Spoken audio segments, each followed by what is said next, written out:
Hello, my name is Emily Chilocha, and I'm a student fellow with the Fresno State Transportation Institute.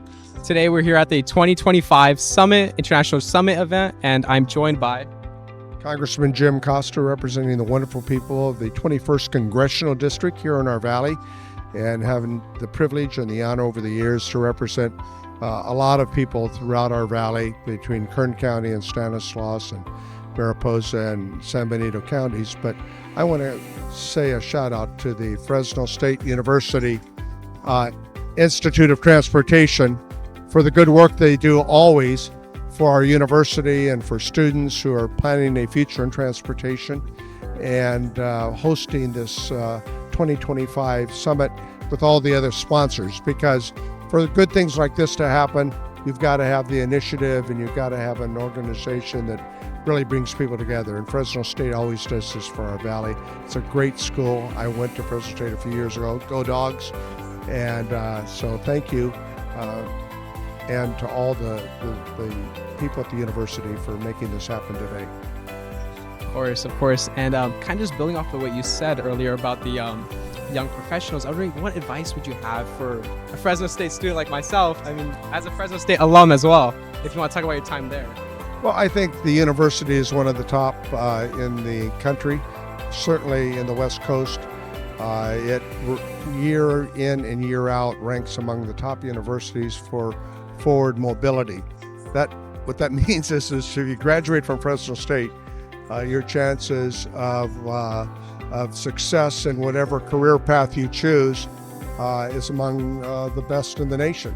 So we're very proud of what Fresno State University students, what graduates do when they complete their education at the university. So therefore, the networking, the background that you get in your curriculum, and the ability to do internships and to participate in with local businesses that have a nexus or a relationship to transportation, all are part of the big picture that gives students who graduate from Fresno State that opportunity to be successful as they go forward. 100% true. And speaking as a former intern of your office of yourself, and kind of just going back, I want to talk about your involvement in the transportation sector. I mean, you're involved heavily in the CA21, and just kind of want to talk about it. Well, when I was first elected to the state legislature, one of my passions were to focus on infrastructure, transportation, water, now broadband, but investing in our people, investing in the valley, and investing in the future. And so that's what I've done over my career in the legislature, both in Sacramento, now in Washington, is to try to work with people who want to have that vision to improve the quality of life for people not only in our valley, but our state and our nation. And so I've been in a place where I've been able to help on important legislation that has been innovative, that's been bold, and has been looking toward the future improvement of the quality of our lives by improving our transportation system, by improving our water system, and now improving in broadband. Because if you have a vision, a bold vision for the future, to want to create a transportation system that is intermodal, which means that we improve our air system, we improve our rail system, we improve our road transportation system, and we integrate them in a way that is efficient, that is good for the environment, then you're building a futuristic intermodal transportation system that allows people to go from A to B, B to C, whether it's from air to road, road to rail, with ease for business or for your own personal needs. And that's the goal. No, definitely. And kind of touching on the transportation aspect a little bit more, is there any notable projects that you've helped authored or pushed through that you're proud of? How much time do you have? Well, in the 1980s, getting involved in Measure C, the first Measure C, creating a local funding base that could then match state and federal dollars. And that was successful. And it's raised over $2 billion during the 37 years that Measure C's been in existence. and it's leveraged another $7 billion in state and federal monies.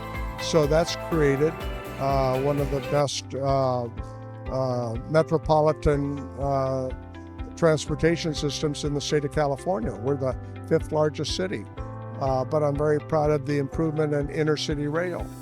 California spends more on inner-city rail passenger support and has the 3 highest passenger utilized rail transportation systems in America: San Diego, Los Angeles, Santa Barbara, Bakersfield, Sacramento, Oakland, and San Jose to Sacramento. And so that's a big deal.